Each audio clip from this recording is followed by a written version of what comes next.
a huge welcome to Patrick Perez Vidauri, and I do hope I've said that correctly, and Cristina Nava, the director and writer of In Other Words. And I just wanted to find out what it's all about.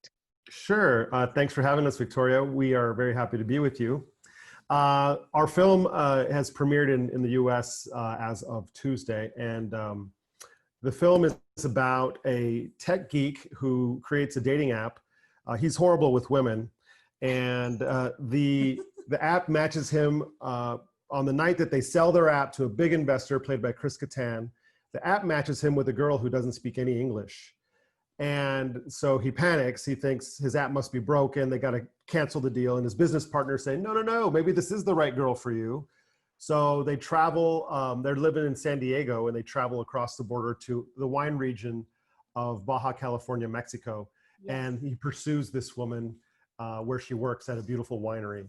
And that's where the comedy ensues. Okay, and it's all rather modern, isn't it, about the dating apps? And I think a lot of people will relate to that, you know? We hope so. I mean, yeah. You know, so much has changed since we dated. So, you know, we had to do, we had to do a lot of research, and yeah, we kept in translation apps and other ways that people now can communicate when you don't know each other's language. You know, yes. We wanted to keep it realistic. Yes, and the movie's just come out, right? September the 8th? Yes. September 8th. Yeah. On all cable platforms, a digital in the UK as well. Fantastic. I'll be reviewing it definitely for my blog, so I look forward to watching it. I think it's a really cool timing to bring out a rom-com, and I think, do you think that these type of films will just bring some feel-good factor back into the world when it needs it? Yeah, you know, we've already been getting like hundreds of messages on just how it's just got such an amazing message, and people needed to laugh. They're like, oh my goodness, I've needed that. It was kind of an excuse to come together in like COVID safe watch parties. We were so amazed at like how many people were watching it together. I've heard people watching it. They're like, I'm on my third time watching it. But I think it did come at a very good time. And even though like we didn't get our theatrical distribution, I think it was just the perfect thing to bring it home, and just for those 90 minutes, surrender from politics, yes, from the diseases, you know, from all of fires this, here in California, fires in California, and just really everything. Laugh. Yeah, laugh and love. Let's try and take us all out of 2020 as much as we can. So let's get this over with already. We still have an election to go. Yeah, absolutely. There was something I wanted to actually ask both of you, because Cristina, you're the writer, and Patrick, you're the director.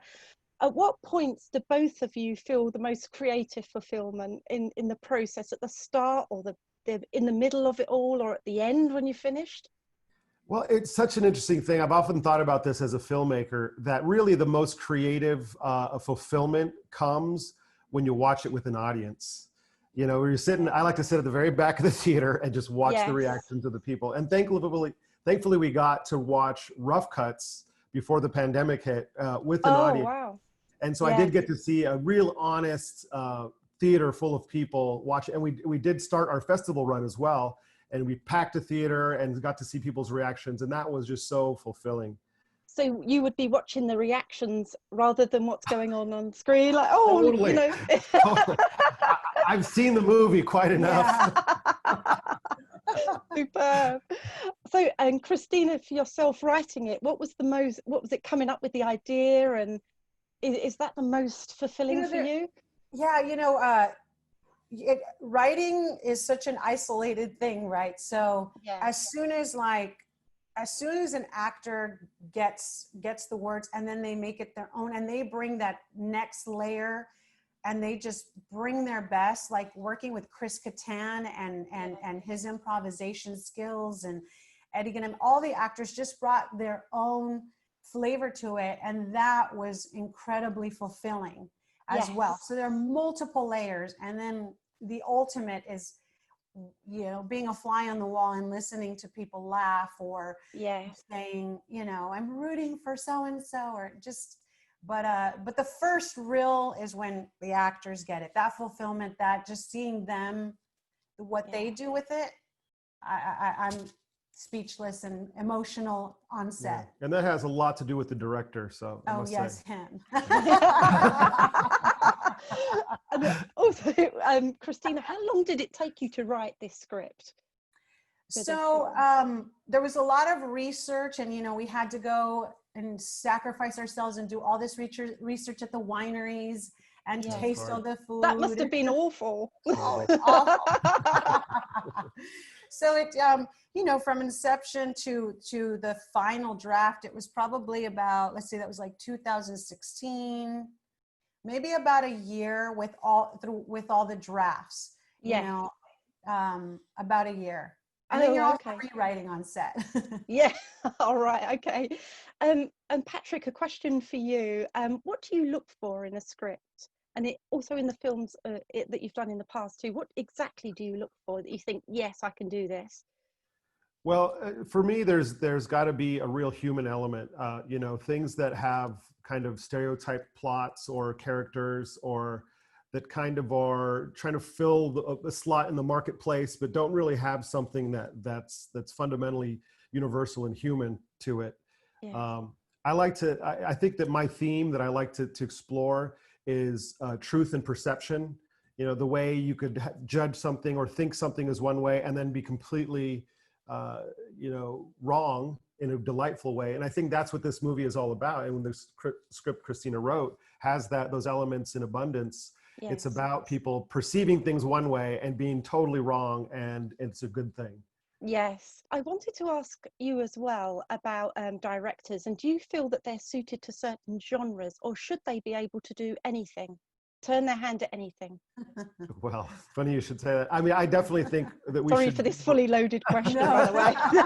Well, personally, I want to be, I want to be able to do everything, and I'm a little afraid that I'll be pigeonholed as a comedic director, because my first two feature films have been comedies, and they've done pretty well. Our next film is probably going to be a comedy as well. And so that'll be 3 in a row. I am getting a reputation as a good comedic director. Yes. But in film school, I made some very, very serious, films. We made one about Stockholm Syndrome. Oh, right. Someone who was kidnapped. I've made one about war and PTSD. And so I'd like to return to some more meaty themes and material. We'll see if the industry lets me. Yeah, fantastic. And Cristina, for you, what type of writers influenced your style of writing, would you say? I think right now, what I'm gravitating more is what I grew up with, like John Hughes films, and the writing. I realize, like, I as dramatic as I am in my real life or whatnot, I gravitate towards telling stories through a comedic lens. And so it's like I'm mentioning John Hughes. Right now, that's really like who I've been channeling. Yes. I'm drawing a blank on anyone else. Oh, no problem. I always, because I write as well, I always like to know for people that I interview who influenced them, and whether they've absorbed any of it and they can see it in their own work. So yeah, thank you for answering. I wanted to ask as well about rom-coms, and they stand the test of time. You can look back years ago at films like When Harry Met Sally, and you've got Mail and Pretty Woman, and all of those, they just stand the test of time. What are some of your favorite rom-coms, would you say, for both of you? Well, I mean, When Harry Met Sally, of course, is, I think, like, that's the touchstone for rom-coms. It's a great piece. And, again, that touches on my favorite theme is that humanity, the friends first, and what makes people tick, and what makes a relationship work. And it really, I think that's one of the reasons they stand the test of time, is because the game of love is mysterious, and we don't know how to play it, and nobody does. And, people, we're just all just struggling along. But, I've always loved, what's the one? It's ridiculous. It's when something about Mary is just, I don't think I've laughed more like in my life. Yeah. I actually fell out of my seat laughing on that. And that was the first time that ever happened. I was literally on the floor of the movie Yeah. theater. That's my favorite. That's a really good film. I have to agree that when Harry met, Something About Mary, we talked a lot about that when we were talking about the story and just kind of channeling a lot of the humor, the physical humor. Yeah. For me, I really liked 50 First Dates. Yes. I really loved that one. My cousin was mentioning this just yesterday, and I'm like, oh my God, that's true. I completely love that. I'm also just really we channeled a lot. I like Lucille Ball. And I know that, it's not a rom-com, but she just, the comedy and the situational comedy that they put her in tends to really be infused in a lot of my work. And it's definitely, you can see it in the latest script also that you're working on. There's a lot of Lucy. Right. Yeah. I think as well with the rom-coms, I've seen that there's a touch of tragedy always running through them. How do you get that balance right as a writer and also as a director? Well, it's an interesting question because I think that there does have to be. Not everybody agrees, but I think there needs to be an emotional center to the candy. There's got to be definitely an emotional center to balance out the laughter and everything. And so that's featured in other words. And we.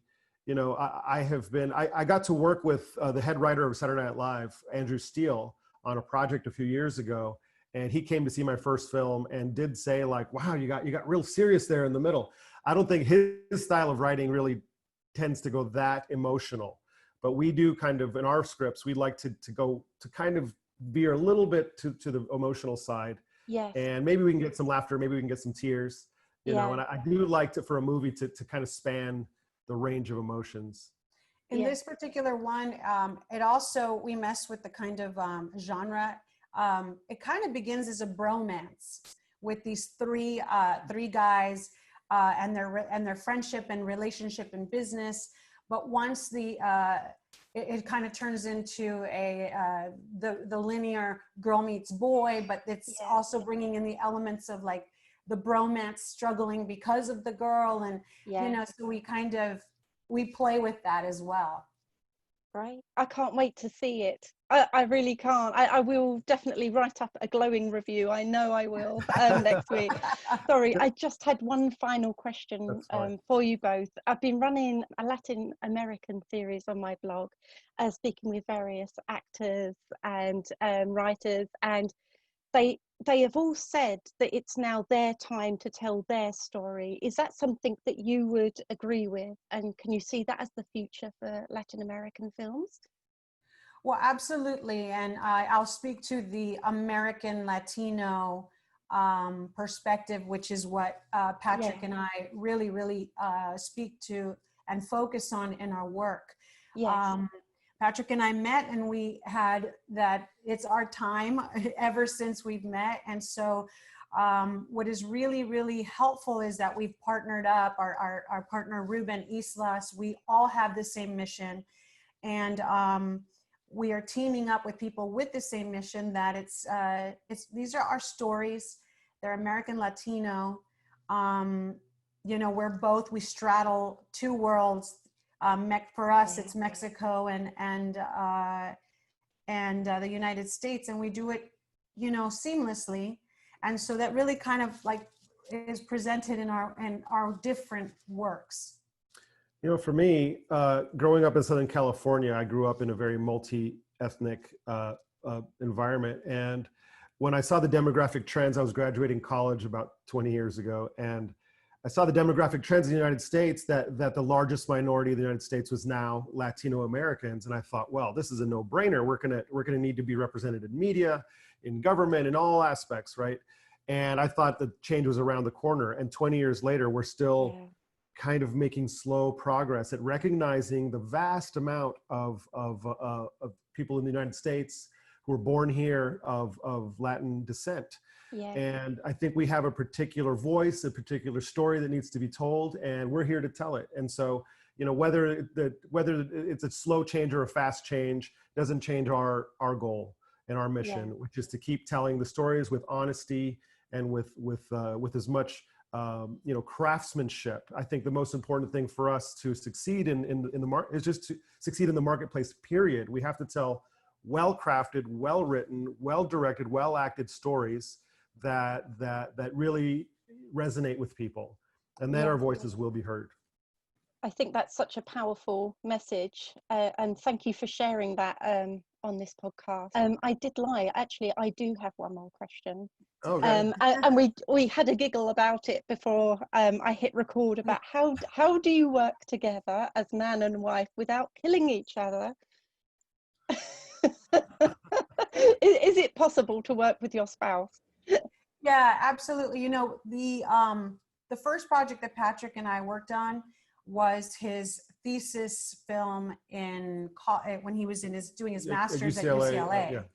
And so, it was a script that I had written. It was a drama. And what we always say is that when we didn't kill each other at the end, like that short film was the I do in our relationship. Well, we knew, when we successfully completed that project and a few others, and then I asked her to marry me. So, I mean, that was a proving period there. I'll end up crying. I've had an emotional day. I love it. It's a tough one. But, we've had our shares of ups and downs, especially in the stress of pre-production. I find that's the part where we really get in each other's nerves, kind of. And then once production starts, we're both like working hard, and so we don't have time for the nonsense. But And I do have to add, like, this just hit me, and I think that it's just because we've been asked this question, but and we're married, so I'm a hopeless romantic, and I don't think that there's anything in production that is a deal breaker, and it's a marriage, which is one thing I like when I think about other businesses, that there have been deal breakers, but in this, we have children, this is our passion, we're on the same page, and there's nothing here that I can think of that's a deal breaker, so well, thank you so much. I love it. You're welcome. Thank you so much for coming on to this podcast with me for The Mighty Dragon. Thank you for having us. It's an absolute honor for you to join me here today.